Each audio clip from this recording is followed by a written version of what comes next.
What is up, my fellow Chibits? Today, I'm here to bring all of you the weekly anime review of Mob Psycho 100. Hopefully, all of you are having a very good day today, and hopefully all of you continue to have many wonderful days.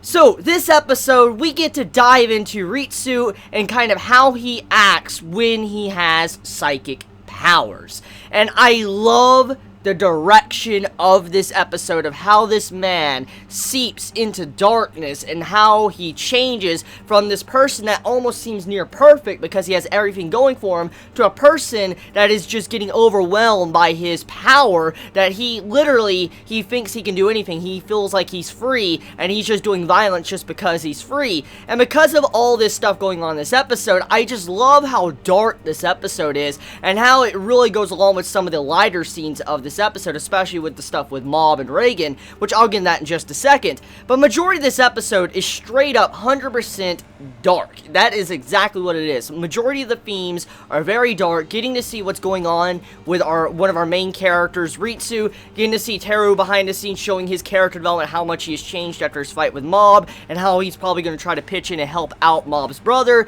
And when you see behind the scenes where the dude with the hooded figure that was shown a couple episodes ago, and also is in the opening song, we get to see him watching Ritsu's fight that he was having at the end of the episode. So there's a lot building up here, a lot of darker themes, especially going on with the student council president, which I want to dive straight into that.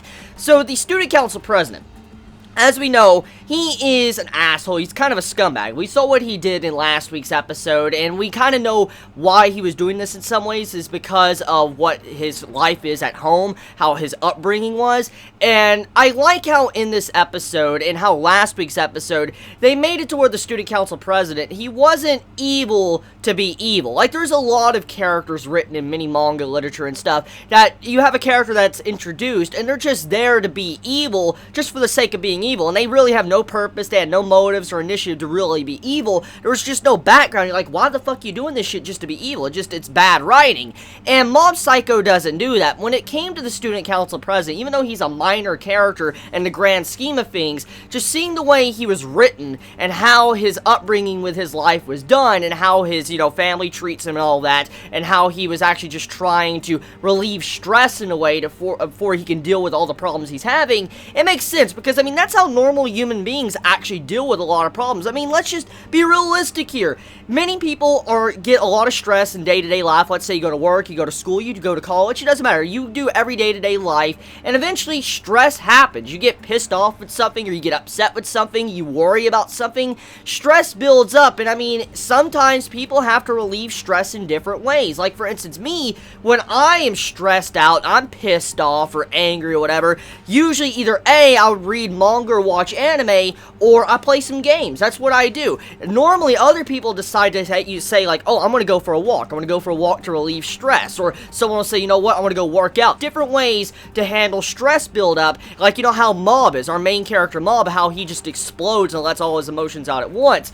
And so, one of the big things about Mob Psycho is how different characters handle stress and all these emotions that build up inside of them. And seeing how the student council president, how he's dealing with his emotions is by lashing out at others, it kind of makes sense, because there's many people in the world, in our world, that actually do that. People that get, like, maybe abused, hit, beat up, whatever, just any way possible when they're actually abused in some way, they might lash out at others, and that's kind of what we see in this episode. We get to see the student council president lashing out at others just for he can relieve his stress, and I like that dynamic of this, the way that was showcased. I really love the writing, the way One is doing that with his characters and the story, and he's making it like a big circle. Everything links together, all the characters have something very similar when it comes to their emotions or how they view themselves, so they have a complex. I like this when it comes to the writing of Mob Psycho 100. So getting into Ritsu, what is he doing? So from the entire perspective of this episode, we see where this character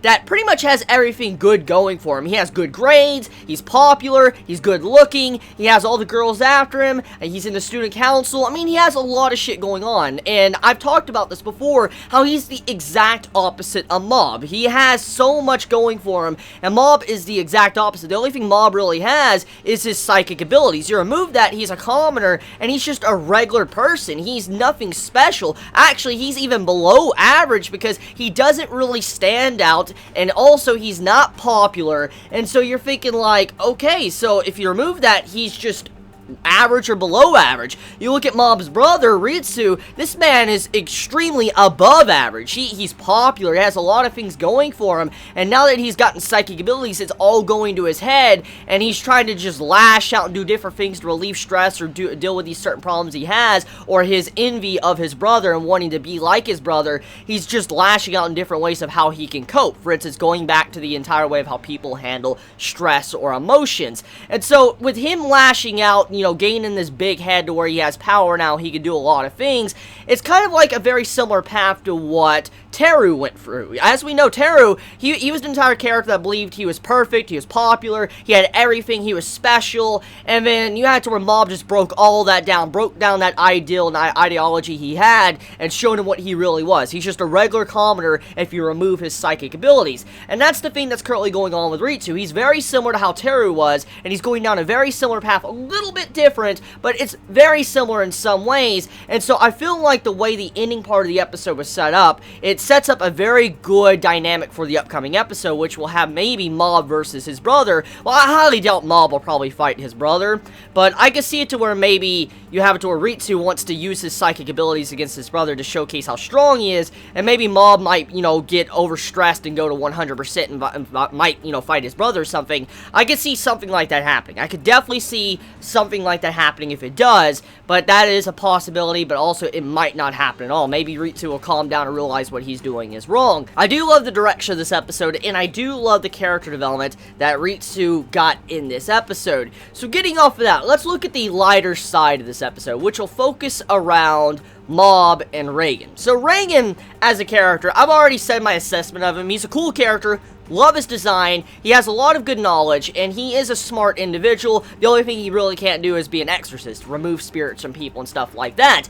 But besides that, he's a pretty good guy, besides using Mob. I mean, using Mob and all that, and using him to get money and stuff, he's a pretty damn good guy. I mean, he does say some very good helpful advice every so often. And so, in this episode, we get to see another example of Reagan being a very, very good human being.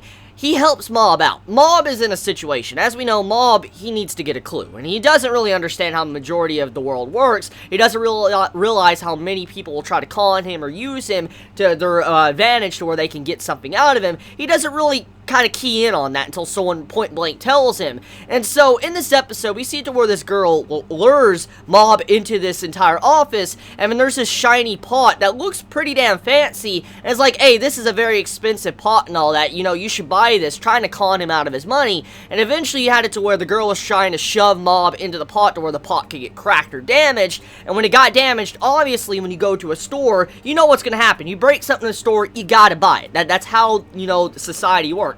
You go into a store, you break, let's say, a bottle of Coke or something, Coca-Cola, and it hits the ground, you gotta buy it. Even if you can't drink it, you gotta buy the shit. You broke it. If you broke it, you gotta buy it, regardless of how expensive it is. And so, with Mob breaking that, you automatically understand the situation. Like, holy shit, I just broke this very expensive vase, even though it's not expensive at the end of the day. To them, it's expensive, and so I need to pay the price, the store price. And so they're trying to con him, and as a young kid, he doesn't really know how to work his way through this because he doesn't really know how adults really do things. And so Reagan pops up, and he tries to handle it. And the way Reagan handles the situation is, in a way, I love how mature it was, but also it shows you the greed and evilness of humanity, of how humanity will do anything they can to get, like, their way, or how humanity operates to, like, con someone. And Reagan just straight up tells them what they're doing. Like, oh, that'll be $1 million for, scruffling my shirt. Oh, that'll be $1 million to give me the stink eye. Oh, that'll be $1 million for, you know, yelling at me. That's psychological damage. That's kind of what he was saying. Like, I want to sue your ass. I want to sue you for everything you're doing to me. And there's a lot of people in this world that will sue you for anything. If you look at someone wrong, they're like, I want to sue your ass. That's kind of how a lot of people act in this world, too. So I like how one is making fun of the mentality of a lot of people in this world, and how people will sue you for something so fucking stupid. You're like, why the fuck would you sue someone over something that petty? And so seeing this right here, it makes fun of people that want to be willy-nilly with suing, but also makes fun of con artists and how they feel like they can get away with something like this. It's very good. I like both sides of the way it was done, and the way Reagan was helping out Mob and then giving very good advice to him of how these con artists were, you know, operating. Which leads into the next thing. You have it to where Mob states point blank to Reagan, like, I hate con artists, they're always doing stuff like this, they're shading assholes and all that, and you have it to where Reagan, he's like, yeah, I don't like him either, and as we know, Reagan, he's been using Mob. He's been using him since the beginning. And in that dialogue, I feel like there might be some character development going on there. Maybe Reagan might realize what he's been doing might not be necessarily completely correct or right, and he might eventually confess or, you know, actually tell the truth to Mob, like, hey, I've been using you to be able to get money, to have a paycheck and all that, and, you know, I'm actually just using you for I could, you know, accomplish my dreams and stuff, and so I'm kind of like a con artist too. I mean, at the end of the day, I guess Reagan, he is a good guy. He does help people out and help them through their life or certain problems they have. But the way he does it, though, it's still kind of scummy. It just depends on how you view the situation. He's doing a good deed, but at the same time, he's an asshole for using a kid and been lying to him and all that. But he does give good advice. So it's just the way you view the entire situation between Mob and Reagan. But overall, though, Reagan is a good guy. If there's anyone I would want to be conned by, it'd probably be Reagan, because at the very least, this man does have a heart, he does care, and he does look out for Mob, so it's not necessary that he's evil. So let me know your thoughts in the comments below. You all have a wonderful day or night wherever you live. Please be safe. Chibi out.